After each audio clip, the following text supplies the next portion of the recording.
네, 오늘 성경 말씀 보시겠습니다. 두 개의 구절을 보겠습니다. 마태복음 9장 12절 그리고 사도행전 4장 12절입니다.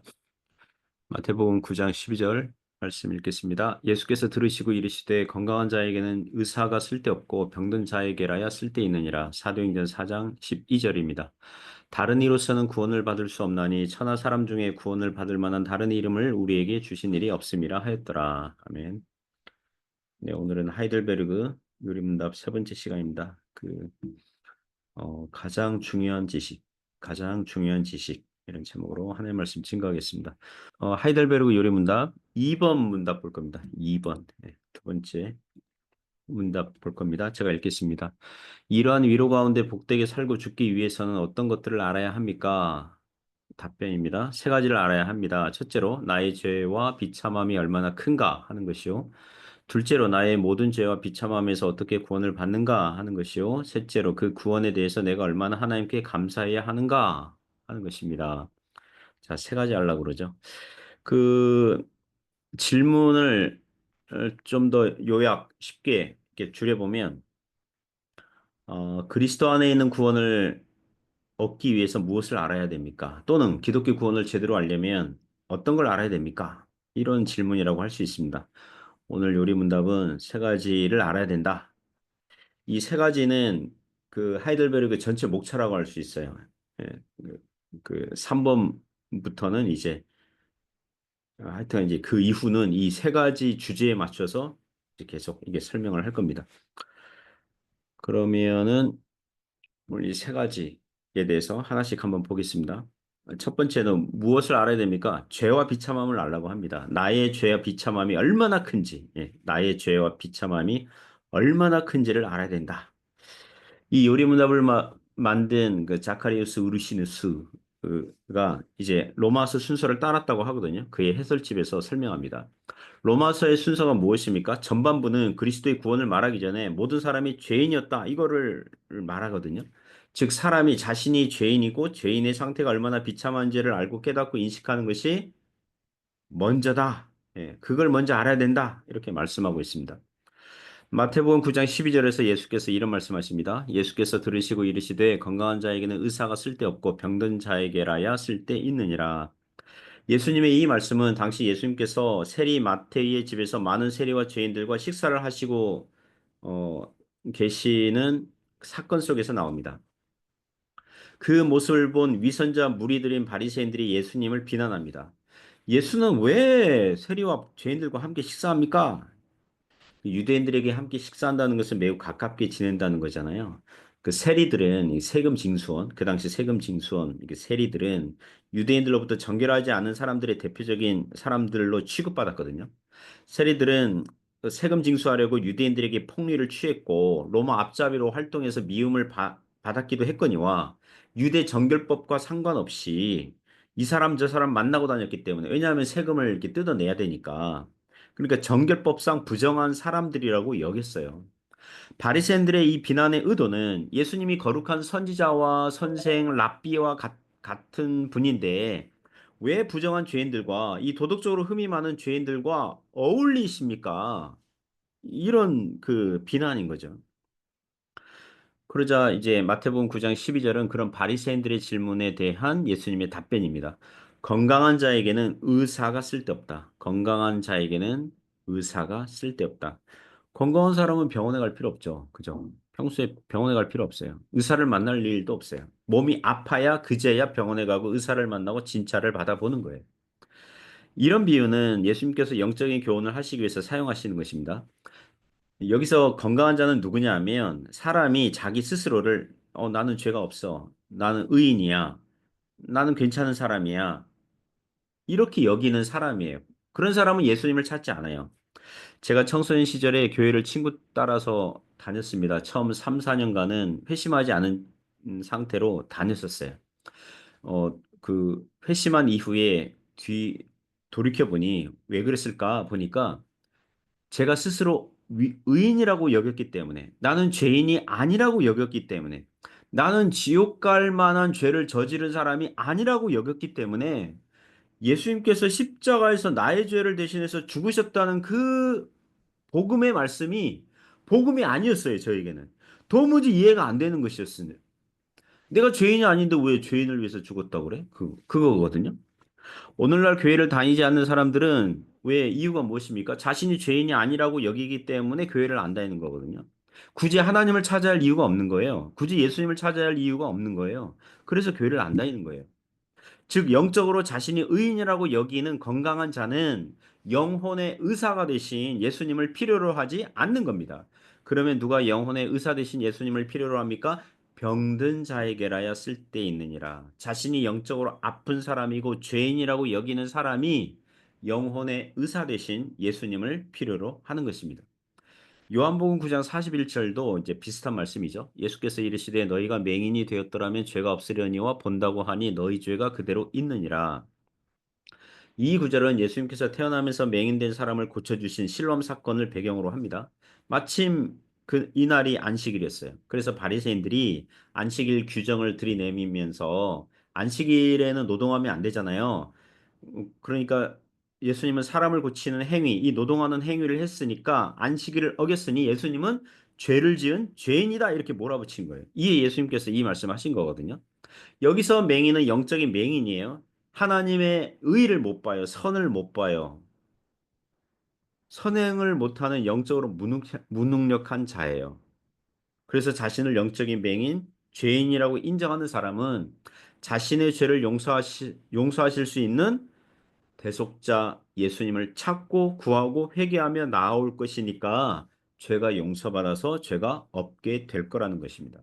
그러나 영적으로 본다고 하는 자들은, 즉 자신이 죄인이 아니라고 여기는 자들은 하나님을 모르는데도 나는 의로워, 나는 선해, 나는 거룩한 자야, 난 그런 걸 보는 자야 라고 여기는 사람들은 회개하지 않을 것이고 예수님을 찾지 않을 것이니 그들의 죄가 용서받지 못한 채로 그대로 남아있게 될 거라는 것입니다.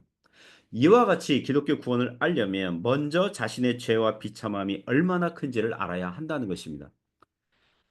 사랑하는 성도 여러분, 죄와 비참함을 먼저 알 수 있길 바라고요. 이것을 먼저 전도할 때 이것을 염두에 두시기 바랍니다. 사람의 죄를 먼저 지적해야 되는 것입니다. 두 번째로는 나의 모든 죄와 비참함으로부터 어떻게 구원을 받는가를 알아야 한다고 얘기합니다. 좀 더 이 교훈을 짧게 요약하면 사람이 어떻게 구원을 받습니까? 그걸 알아야 된다는 거예요. 사람은 어떻게 구원을 받는가? 이 하이델베르그 요리문답 만든 게 1563년이니까 독일 팔츠 지역에서 만들었거든요. 이 요리문답 만들 시점에 개신교는 카톨릭의 구원교리와 전 유럽에서 싸우고 있었어요. 당시 종교개혁을 따르는 사람들은 이 카톨릭의 구원교리와 싸우고 있었어요. 카톨릭의 구원교리는 한마디로 신인협력설이라고 보시면 돼요. 시너지. 신인, 하나님과 사람이 협력하여 구원을 이룬다. 신인협력설이라는 카톨릭의 구원교리와 싸우고 있었습니다. 그래서 이 요리문답에서 이것을 강조하지 않을 수가 없는 거예요. 사람이 구원받는 방법.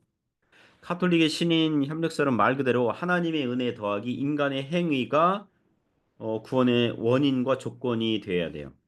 참고로 개신교는 우리 프로테스탄트는 오직 성경, 오직 믿음, 오직 예수님, 오직 은혜잖아요. 우리는 오직 성경을 믿어요. 오직 성경을 믿어요. 그러나 카톨릭은 뭡니까? 우리에게 절대적인 권위는 오직 성경인데 카톨릭은요? 성경뿐만 아니라 교황의 명령, 요구, 교시, 예. 그리고 교회 회의의 전통 이것도 성경 권위만큼이나 동등하고 심지어는 성경의 권위보다 더 높은 권위를 둬요. 우리는 오직 믿음으로 구원받습니다. 그러나 카톨릭은 인간의 선행도 끼워 넣어요. 우리의 유일한 중보자는 오직 예수님이에요. 오직 예수님. 그러나 카톨릭은 예수님뿐만 아니라 다른 중보자들도 있어요. 성모 마리아, 또 여러 성자들을 중보자로 믿고 있어요. 카톨릭 동네는 예수님만이 유일한 중보자가 아니라 수많은 중보자들 중에 예수님은 그들 중에 한 분이에요. 그러니까 수많은 중보자들 중에 한 분. 물론 가장 센 중보자라고 여기고 있지만. 그러니까 카톨릭 신자들은 예수님에게도 기도하고 마리아에게도 기도하고 여러 성자들에게도 기도하고 성 뭐 아우구스투스 뭐 성 뭐 베네딕트 뭐 이렇게 다른 성자들에게도 기도하는 거예요. 우리는 오직 은혜예요. 하나님의 은혜. 우리는 오직 은혜로 구원받아요. 그러나 카톨릭은 하나님의 은혜도 말하지만 인간의 보속 행위. 그러니까 죄를 갚는 행위 또 포함시켜요. 물론 우리도 선행을 강조해요. 우리도 선행을 강조해요. 하지만 우리의 선행은 구원받은 이후의 열매로서 드리는 선행이지 구원의 조건으로서의 선행은 아닌 거예요. 선행이 또는 인간의 행위가 구원의 조건과 자격으로 앞에 두는 순간 복음은 율법주의로 만들어버리게 되는 것입니다. 이와 같이 카톨릭은 막 뭘 섞어요. 막 섞습니다. 예, 카톨릭은 구원의 교리 면에서 보면 완벽한 이단입니다. 그러니까 사람이 어떻게 구원을 받는가? 이것을 아는 것은 매우 중요한 것입니다. 사도행전 4장 12절에서 이렇게 말씀하시죠. 다른 이로서는 구원을 받을 수 없나니 천하 사람 중에 구원을 받을 만한 다른 이름을 우리에게 주신 일이 없음이라 하였더라. 자, 이 구절에서 오직 예수님만이 구세주, 구원자라고 하죠. 카톨릭에서 주장하듯 예수님의 모친도 마리아 또 수많은 성자들을 성자들도 마치 사람의 죄를 용서할 수 있는 무엇인 것처럼 이렇게 여기고 있거든요. 그리고 우리의 죄를 예수님께서 씻겨주신 것이지 우리의 선행이나 봉사나 어떤 복음적인 행동이 우리의 죄를 우리 스스로 씻은 게 아니거든요. 우리가 만약에 죄를 하나 지으면 착한 행동, 선한 행동 하나를 해가지고 이거를 이 앞에 지은 죄를 없앨 수가 없는 거예요. 그렇게 퉁칠 수 없어요. 왜냐하면 죄는 누구를 향한 죄냐 하면 영원하시고 거룩하신 하나님께 죄를 범한 거라고요. 그러니까 우리 인간에게서 나오는 선행이나 인간에게서 나오는 봉사 자체가 죄로 타락하고 오염되었기 때문에 하나님께 범한 죄를 스스로 용서받을 수 있는 그런 능력이 없는 거예요. 제가 설교 준비하다가 이런 예화를 생각해냈습니다. 살모사와 같은 독사가 있다고 합시다. 자, 독사가 가다가 다른 동물을 만났어요. 뭐 토끼나 쥐나 뭐 만났다고 해요. 토끼가 물론 그런 일은 없지만 뱀이 반가워가지고 안녕 그러면서 뱀은 인사가 살짝 깨물어 주는 거잖아요. 독사가 안녕 반가워서 상대방을 살짝 깨물어 줬는데 상대방은 뭐예요? 복에 감염이 되어서 죽는 거죠. 우리의 선행과 봉사가 십자가로 말미암아 세례를 받지 않았다면 하나님께 받아들여지지 못하는 성격입니다. 왜냐하면 우리가 아무리 최선을 다해서 선행과 봉사를 하였다 그래도 의로우시고 거룩하신 하나님의 표준에 맞출 수가 없는 것입니다. 우리 교인들이 섬기는 공장에 방문할 때가 있거든요. 오더를 받은 물건을 받을 때 가장 신경을 쓰는 이 두 가지가 있잖아요. 품질과 납기일. 그거 맞춰야 하잖아요. 그죠? 품질과 납기일. 불량품이 적어야 되고 납기일을 맞추어야 신용을 얻을 수 있다고요.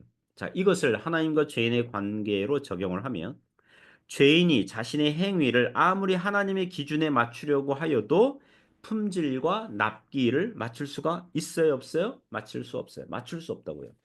영원히 못 맞춰요. 영원히. 왜냐하면 하나같이 불량품들이기 때문에. 우리의 행위가 그리스도의 피로 덮임을 받지 못하면 하나님 아버지에게 납품할 수가 없는 거예요. 그러니까 카톨릭이나 율법주의 종교들은 예수님을 제외하고서도 또는 예수님은 조금만 도와주시고 사람이 주도적으로 선행을 할 수 있다고 주장하고 있거든요. 그거 아니에요. 그 이단적인 거예요. 그 비성경적이에요. 그러므로 죄인이 어떻게 구원을 받을 수 있습니까? 이 질문은 오직 예수님 안에서만 구원을 받을 수 있습니다. 이렇게 말을 해야 한다는 것입니다. 세 번째 교훈은요. 하나님께 드리는 감사의 삶을 알라고 합니다. 하나님께 드리는 감사의 삶을 알라. 이 구원받은 신자는 입술의 고백으로 감사를 고백할 뿐만 아니라 생활로도 감사의 삶을 살아야 한다는 것입니다. 이것은 구원받은 신자가 성화의 삶, 주님을 닮는 거룩한 삶을 살아야 되는 것과 동의어예요. 마태복음 5장 16절 보시면 이같이 너희 빛이 사람 앞에 비치게 하여 그들로 너희 착한 행실을 보고 하늘에 계신 너희 아버지께 영광을 돌리게 하라. 자, 여기 믿는 신자들이 빛이라 그랬어요. 세상의 빛 그러면 세상은 어떻다는 거예요? 영적으로 어떻다는 거예요? 어둡다는 거예요. 도덕적으로 어둡다는 거예요. 신자들에게 빛은 이 구절에서 착한 행실이라 그래요. 그들로 너희 착한 행실을 보고 안 믿는 사람들이 믿는 사람들의 착한 행실을 보고 하늘에 계신 너희 아버지께 영광을 돌리게 하라. 신자들의 착한 행실이 이 세상을 비출 겁니다. 그리고 비록 우리의 착한 행실이라도 죄의 본성과 오염으로 말미암아 흠이 있고 불결하지만 부족하지만 그리스도의 보혈로 씻김을 받았기 때문에 하나님께 받아들여지는 향기로운 제물처럼 되는 줄 믿습니다. 그러므로 사랑하는 성도 여러분, 구원받은 신자로서 주님을 닮아가는 거룩한 삶을 오늘도 살아갈 수 있기를 주님의 이름으로 축복합니다. 기도하겠습니다. 하나님 아버지, 하이델베르그 요리 문답 보고 있습니다. 오늘 두 번째 문답 봤습니다. 우리가 얻은 기독교 구원 얼마나 귀하고 소중한지요. 이것을 감사함으로 받아들고 믿음으로 살아갈 수 있도록 붙잡아 주시옵소서. 죄와 사망과 지옥 형벌에서 하나님의 정죄에서 구원하여 주셨고 영생을 주셨으니 이 기쁨, 이 소망 가지고 살아갈 수 있도록 함께하여 주옵소서. 그리고 아직 구원받지 못한 영혼들이 있습니다. 가족 중에 지인들 중에 있습니다. 속히 주님 앞에 회개하며 돌아올 수 있도록 하나님 역사하여 주옵소서. 예수님 이름으로 기도드립니다. 아멘.